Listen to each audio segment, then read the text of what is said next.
Hello viewers, আসসালামু আলাইকুম।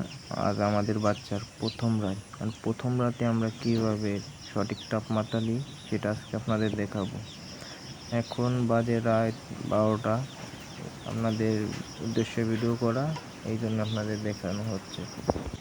আপনারা যারা নতুন কিভাবে সঠিক নিয়মে তাপমাত্রা দেবেন, এই জন্য আপনাদের দেখানো হচ্ছে।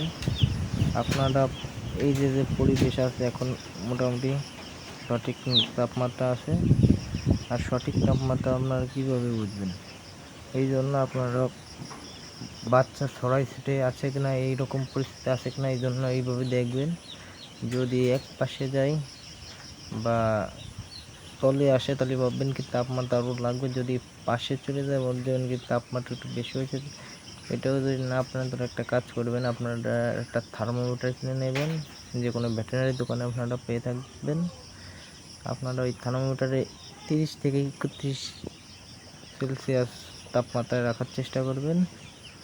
বা আরেক সিস্টেম আছে বোঝার, যদি আপনারা বাচ্চা ধরে মুখে পাও লাগাবেন, যদি বুঝবেন গরম হচ্ছে তাহলে ভাববেন সঠিক তাপমাত্রা পাচ্ছে। আর যদি ঠান্ডা থাকে তাহলে তাপমাত্রার প্রয়োজন হবে। এই ক্ষেত্রে আপনারা বুঝতে পারেন বা আগের ক্ষেত্রেও বুঝতে পারেন ইনশাল্লাহ।